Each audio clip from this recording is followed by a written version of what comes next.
Good morning friends, দেখো আজকে নিয়ে আসলাম শিঙ্গি মাছের ঝোল। এটা আলু আর ঝিঙ্গে দিয়ে ভীষণ ভালো একটি রান্না।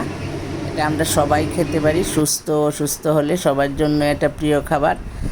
আর আগে দেখো, আগে আমরা যখন ছোটোবেলায় স্কুলে যেতাম তখন আমাদেরকে মা শিং মাছের ঝোল দিয়ে ভাত খাইয়ে দিত। বলতো শিং মাছের ঝোল খেলে রক্ত হয় শরীরে। তো এই শিং মাছের ঝোল এখন রান্না করে খেলেই মা বাবার কথা মনে হয়। একদম সহজ রান্নাটা, সবাই পারবো, অন্য মাছের ঝোলের মতনই।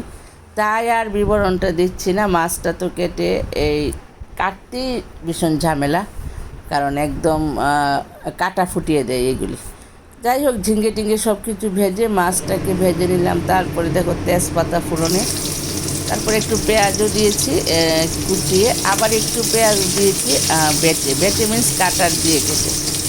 ঝোলটা একটু ঘন ঘন হবে, স্বাদটা একটু ভালো আসবে। পেঁয়াজ দিয়েই তো সমস্ত মাছ মাংস রান্না হয়।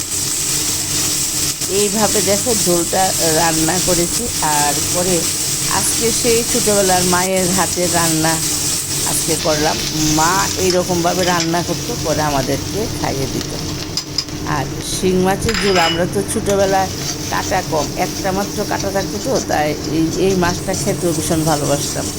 আর আমরা খেয়ে হয়েছি অনেক।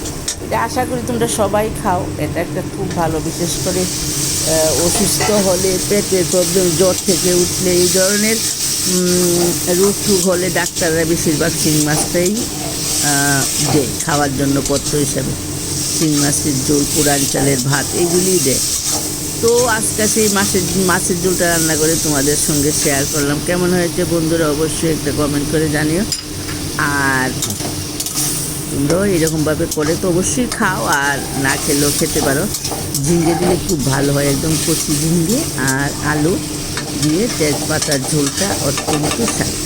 যেদিনে ঝোলটা রান্না হতো আমরা সেই ঝোলটা দিয়ে ভাত খেতাম, আমাদের আর কিছু তেমন লাগতো না।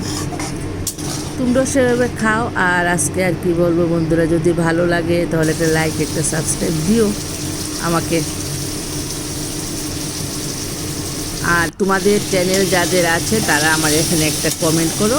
আর আমি অবশ্যই তোমাদের এখানে যাব। একটা কমেন্ট করলে কি হয়, আমি বুঝতে পারবো যে তোমাদের চ্যানেলটাকে একটু ঘুরে আসতে পারবো।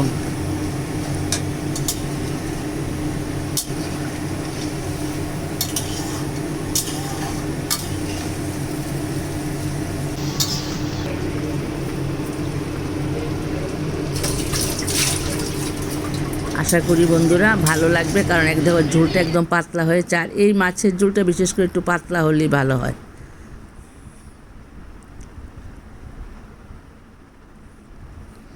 পাতলা ঝোল আর গরম গরম ভাত হইল সেই রান্নাটার খাবার। একমাত্র গরম গরম ভাতের সঙ্গে পাতলা ঝোলটা ভীষণ ভালো লাগে খেতে। তোমরা খেও। একদম আটসাট হয়ে গেছে এবার সিদ্ধটা হয়ে, সব কিছু খুব ভালো করে সিদ্ধ হয়ে গেছে, কালারটাও এসছে। এখন ঝোলটা নামিয়ে নিচ্ছি আমি।